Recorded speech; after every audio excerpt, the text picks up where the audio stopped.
ఎవరో ఒకరు ఖచ్చితంగా దీనికి చీఫ్ సెక్రటరీ, స్టేట్లో ఐఏఎస్ ఆఫీసర్స్కి హెడ్ చీఫ్ సెక్రటరీ, గవర్నమెంట్కి హెడ్ సీఎం గారు సిఎస్ గారు. మీరు రిక్వెస్ట్ చేస్తున్నాం మిమ్మల్ని హెల్ప్ అడుగుతున్నాం, దీని మీద మీరు చర్యలు తీసుకోవాలి. అంతేకాదు the most important things empathy అంటే మాకు సింపతి వద్దు, మాకు స్పెషల్ కన్సెషన్స్ వద్దు, మేము మీ దగ్గర నుంచి ఏమీ అడగలేదు, కానీ ఇలాంటి కామెంట్స్ చేయొద్దు. ఎన్నో కష్టాలు కోర్చి ఎన్నో పోరాటాలు చేసి చిన్నప్పటి నుంచి ఎంతో కష్టపడి చదువుకున్నాం. మీకు తెలుసా, స్మితా సబర్వాల్ వాళ్ళ ఫాదర్ ఐఏఎస్, వాళ్ళ హస్బెండ్ ఐపీఎస్, ఆవిడకి అన్ని ఫెసిలిటీస్ ఉండి సివిల్స్ పాస్ అయింది. నేను ఈరోజు క్వశ్చన్ చేస్తాను ఆవిడ ఓపెన్గా. ఈరోజు నేను జాబ్ ఎప్పుడో రిజైన్ చేసేసాను, 167 ర్యాంక్ కొట్టి. ఈరోజు అడుగుతున్నాను, రిజైన్ చేసి రమ్మనండి, ఇద్దరు సివిల్స్ రాద్దాం. నేను డిఫరెంట్ లేబుల్ కేటగిరీయా, ఆమెకన్నా ఎక్కువ మార్క్స్ నాకు వస్తాయా, ప్రూవ్ చేసి చూపిస్తాను. Let her come and right exam.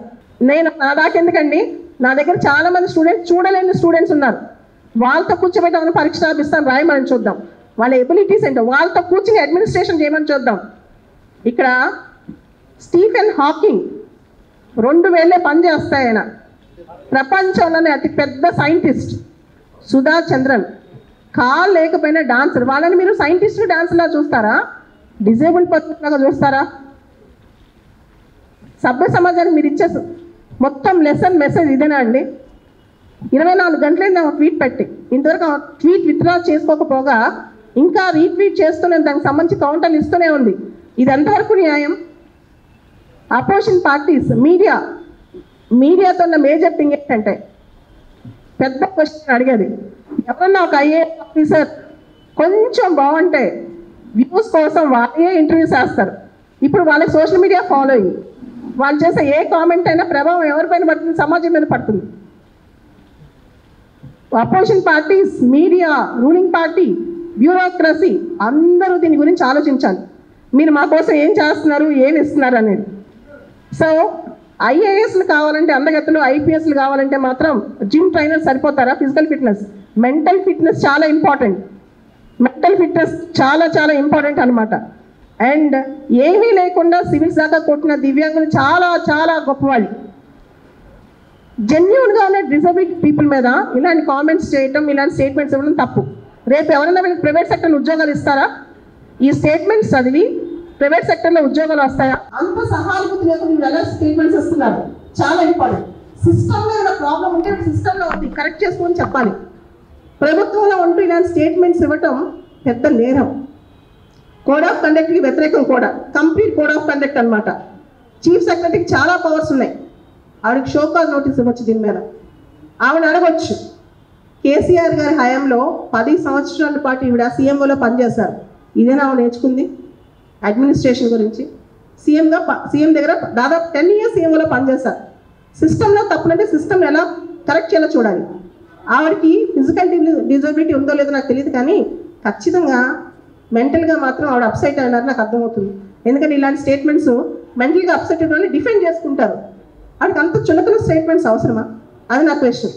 And తెలంగాణలో, ఆంధ్రాలో, ఇండియాలో డిఫరెంట్ ఏబుల్డ్ వాళ్ళు ఉండొద్దా అని చెప్పండి, స్పెషల్లీ ఏబుల్డ్ వాళ్ళు ఉండొద్దా అని చెప్పండి, వెళ్ళిపోతాం. లేదా మీరు అసలు వద్దు, ప్లేటోలో థింకర్ చెప్పాను అనమాట, ఇలాంటి వాళ్ళు బరువు అని చెప్పి. ఈవిడ కూడా బరువు అవుతున్నారేమో, లేదు వద్దు అసలు మొత్తానికి అంతం చేస్తామంటే చెప్పేసేయండి. ఈవిడ లాంటి వాళ్ళకి social justice and empowerment ministry, welfare ministry ఇస్తే చంపేస్తామో నా డౌట్. అసలు డిజేబుల్ వాళ్ళు బతకనిస్తారా డౌట్. ఈవిడ చేసిన కామెంట్ గురించి నేను మాట్లాడలా, అసలు ఇది నేను లెక్క చేయాల్సిన అవసరం లేదు. కానీ దాన్ని ఎంతమంది, కొన్ని లక్షల మంది ఆ కామెంట్ చదివారు, కొన్ని లక్షల మంది దానికి రెస్పాండ్ అయ్యారు. ఎంతమందికి ఏం చెప్తారు? ఎవరు ఏ డిజేబుల్ పర్సన్ తను దివ్యాంగుల్లాగా పుట్టాలనుకోరు, కాళ్ళు చేతులు కళ్ళు లేకుండా పుట్టాలనుకోరు. అది దేవుడిచ్చిన వరమో శాపమో.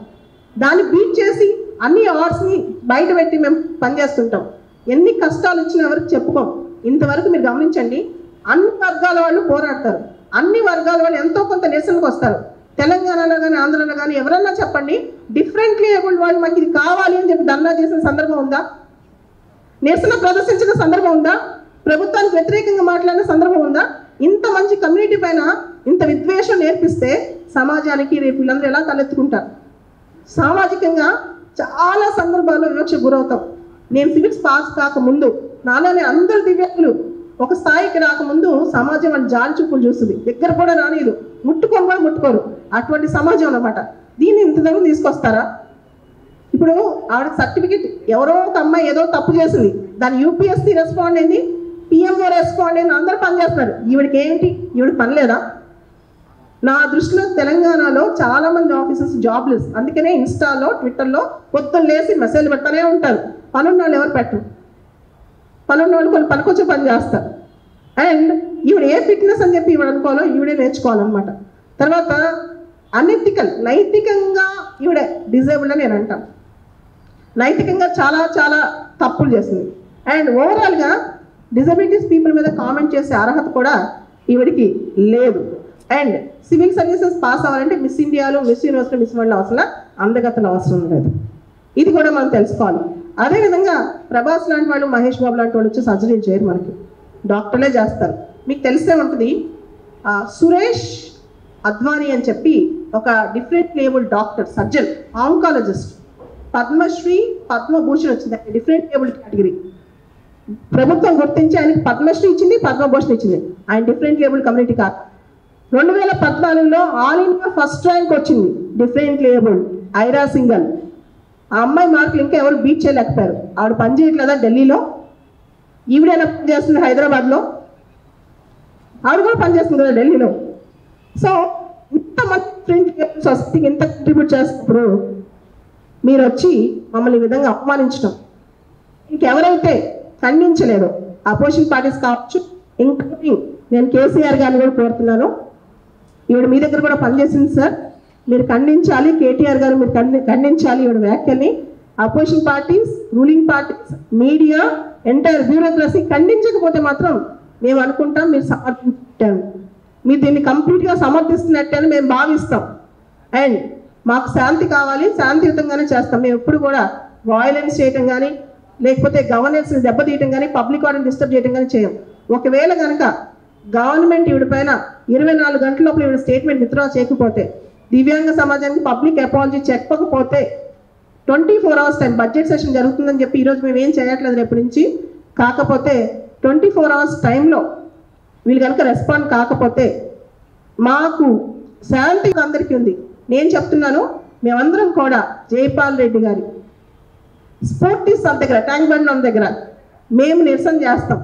ప్రభుత్వాన్ని ఏమనం, ఆవిడని ఏమనం, మేము ఆమరణ నిరాహార దీక్ష చేస్తాం. ఆవిడ కనుక రెస్పాండ్ చేయకపోతే బడ్జెట్ సెషన్ అయిపోయిన వెంటనే, సెషన్ ఉంది కాబట్టి ఈరోజు కూడా ఆగాం. మాకు తెలుసు గవర్నెన్స్ ఎంత ఇంపార్టెంట్, ప్రతి సంక్షేమం ఎంత ఇంపార్టెంట్. ఈ రోజుకు దివ్యాంగ సమాజం తెలంగాణలో కానీ ఆంధ్రాలో కానీ వెళ్ళి పోరాటాలు చేయలే, ఒక్క రూపాయి కూడా వీళ్ళు అడిగింది లేదు, ఆ ఉద్యోగాలు కూడా అడిగింది లేదు. చాలా సందర్భాల్లో నేను 12 సంవత్సరాలు సివిల్ సర్వీసెస్లో పనిచేశాను, డిప్యూటీ డైరెక్టర్ డిఫెన్స్లో రిజైన్ చేశాను. 2015లో 167 ర్యాంక్ వచ్చినా ఇలాంటి ఆఫీసర్లు ఉండబట్టే, నా తోటి వాళ్ళు ఇలాంటి వాళ్ళు ఉండబట్టే స్వతంత్రంగా బతకాలి, నేనేంటో ప్రూవ్ చేయాలని చెప్పి మొత్తం వదిలేసి వచ్చి కూర్చున్నాను హైదరాబాద్లో. ఇలాంటి ర్యాంకర్ని, ఇలాంటి ఐఏఎస్ ఆఫీసర్ని దాదాపు 100 మంది తయారు చేశాను. ఐఏఎస్ అవడం గొప్ప కాదు, మానసిక లోపం లేకపోవడం గొప్ప. ఎంతోమందికి నాలెడ్జ్ ఉంటుంది, 4 బిట్లు రాస్తే ఐఏఎస్లు అవుతారు, కానీ మానసికంగా మనిషికి సామర్థ్యం లేకపోవడం, క్యారెక్టర్ లేకపోవడం చాలా చాలా తప్పు. చేతిలో ట్విట్టర్ ఉంది, నాకు ఇంగ్లీష్ మాటలు వచ్చేసని చెప్పేసి ఏది పడితే అది రాసి పడేస్తే ఊరుకోవడానికి ఎవరు ఖాళీగా లేరు. నేను జనరల్గా బయటికి రాను ఇలాంటి విషయాల్లో, కానీ ఫస్ట్ టైం నేను ట్విట్ చేసిన కొన్ని 100 మంది, కొన్ని వేల మంది డిఫరెంట్ ఏబుల్ పిల్లలు నాకు ఫోన్ చేశారు, మేడం మీరు ఖండించకపోతే మీరు పెద్ద నేరం చేస్తున్నారని చెప్పి. నాకు అర్థమైంది, నేను ఈరోజు బయటికి రాకపోతే నేను బతుకున్నా వ్యర్థం అని చెప్పి నేను మా ఇంట్లో చెప్పే వచ్చాను. ఈ సమస్య అంతమయ్యేంత వరకు నేను ఏమైపోయినా పడుచుకోవద్దు, నేను ఇంటికి వచ్చినా రాకపోయినా పడుచుకోవద్దు అని చెప్పి. I'm very very sure. But only thing, నిరసన ఏ విధంగా ఎప్పుడు తెలియజేస్తాం, సీఎం గారు దయచేసి రిక్వెస్ట్ చేస్తున్నాం, అభ్యర్థిస్తున్నాం, అందరి తరఫున మేమందరం మాట్లాడుతున్నాం, మీరు దీనిపైన ఇమీడియట్గా విని రెస్పాండ్ అయ్యే యాక్షన్ తీసుకోవాలి. సిఎస్ గారు మీరు యాక్షన్ తీసుకోవాలి. అపోజిషన్ పార్టీస్ తెలంగాణలో అన్ని రాజకీయ పార్టీలు, స్వపక్షాలు, విపక్షాలు అందరూ కూడా దీన్ని ఖండించాలి. బ్యూరోక్రాట్స్ మీకందరికీ ట్విట్టర్స్ ఉన్నాయి, మీరు ఎందుకు దీన్ని రెస్పాండ్ అవ్వట్లేదు? మీరు అందరూ ఐఏఎస్లు ఐపీఎస్లే కదా, ఒక తోటి ఐఏఎస్ అని మీరు సమర్థిస్తున్నారా అని నేను అడుగుతున్నా, చెప్పండి. ఇలాంటి కామెంట్స్ స్మితా సబర్వాల్ గారికి రేపు ఏదైనా అయింది, కాలో విరిగిద్ది, ఏదైనా ప్రాబ్లం వచ్చి అలా జరుగుతుందని మేము కోరుకోవట్లా, జరగకూడదని కోరుకుంటున్నాం. అప్పుడు కూడా ఆవిడ ఇలాంటి స్టేట్మెంట్లు ఇస్తారా? ఆవిడ ఐఏఎస్ రిజైన్ చేస్తారా ఆ క్షణంలో? నా క్వశ్చన్ ఇది. ఈరోజు మెంటల్గా అన్ఫిట్ అని మేము తెలుస్తున్నాం. రిజైన్ చేయమని చెప్పండి, సరెండర్ చేయండి సెంట్రల్ గవర్నమెంట్.